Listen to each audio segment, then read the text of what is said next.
Halo teman-teman, balik lagi sama aku Lulu Mahira Ramdhani dengan NIM C2419015. Di sini saya akan mencoba menjelaskan sedikit mengenai bagaimana cara mengisolasi DNA. Penasaran bagaimana caranya?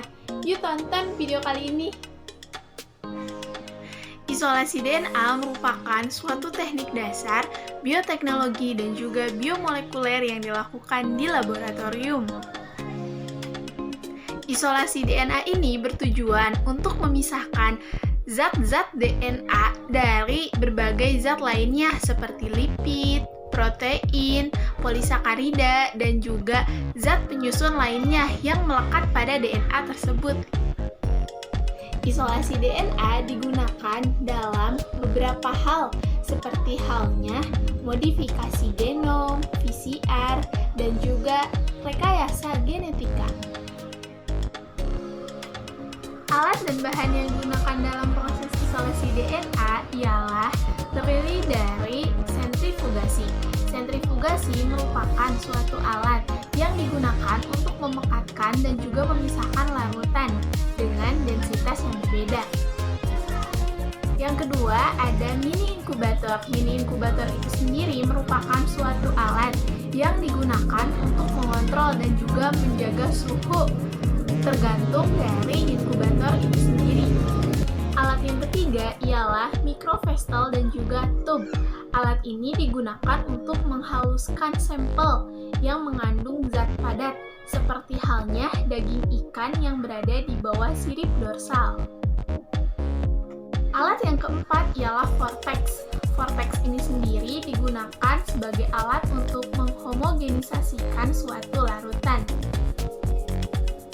Alat selanjutnya ada G-Column. G-Column itu sendiri merupakan suatu alat yang digunakan untuk memisahkan larutan dari natan dan juga supernatan. Tak hanya alat yang digunakan dalam proses isolasi DNA, ternyata bahan juga berperan penting dalam proses isolasi, seperti halnya GT buffer. GT buffer ini berguna untuk mengeluarkan suatu sel dari sampel. Bahan yang kedua yang digunakan dalam proses isolasi ialah proteinase K. Bahan ini digunakan untuk melakukan lisis terhadap protein dan juga mengikat lipid. Bahan yang ketiga ialah GBT buffer. GBT buffer ini berfungsi untuk proses lisis atau penghancuran suatu sampel. Bahan yang keempat ialah ETOH absolut. ETOH absolut ini merupakan suatu larutan yang digunakan untuk mengendapkan dan juga memekatkan DNA.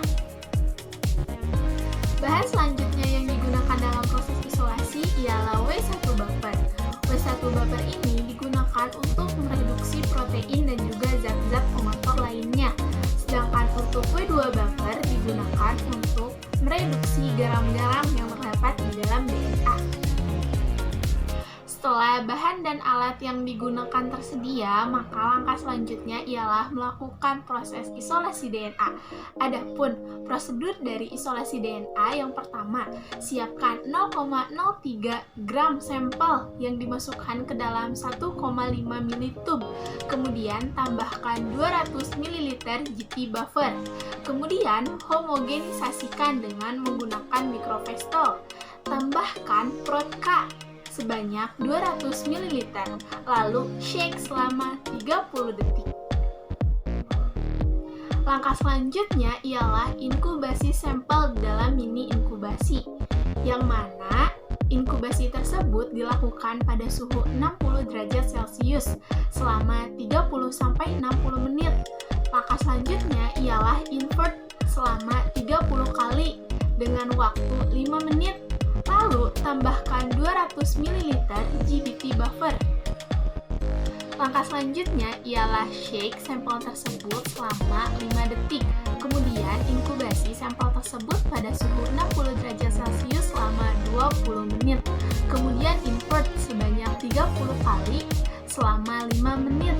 Nah, langkah selanjutnya itu ialah panaskan EB sebanyak 200 ml per liter pada suhu 60 derajat Celcius. Langkah selanjutnya ialah sentrifugasi sampel tersebut selama 2 menit dengan kecepatan sentrifugasi 14.000 sampai 16.000 gram. Kemudian, buang larutan bawah atau yang dinamakan dengan larutan natan dari jidi kolom. Kemudian, tambahkan 400 ml W1 buffer. Kemudian, sampel tersebut sentrifugasi lagi sebanyak 20 detik dengan kecepatan yang sama, yaitu sebanyak 14.000 sampai 16.000 gram. Shake larutan tersebut selama 20 detik sampai 30 detik.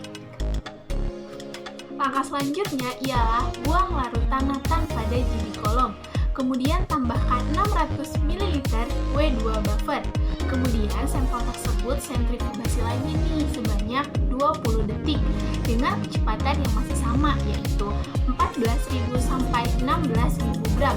Kemudian buang lagi larutan sampel tersebut yang terdapat dalam jidi kolom, tentunya yang dibuatan itu natan ya. Kemudian shake sampel tersebut selama 30 detik. Setelah sampel tersebut di-shake selama 30 detik, langkah selanjutnya ialah lakukan sentrifugasi selama 2 menit, yang mana sentrifugasi tersebut dilakukan dengan kecepatan yang sama, yaitu 14.000 sampai 16.000 gram. Langkah selanjutnya ialah pindahkan sel yang terdapat di dalam jidi kolom ke mikrotub ukuran 1,5 ml. Kemudian, tambahkan 50 ml Rehab EB yang dilakukan sebanyak 2 kali ulangan. Langkah selanjutnya ialah tunggu sampel tersebut selama 10 menit. Nah, langkah terakhir dalam proses isolasi DNA ialah sentrifugasi sampel tersebut selama 30 detik dengan kecepatan 14.000 sampai 16.000 gram. Sekian video dari saya, terima kasih. Mohon maaf apabila banyak kesalahan. Wassalamualaikum warahmatullahi wabarakatuh.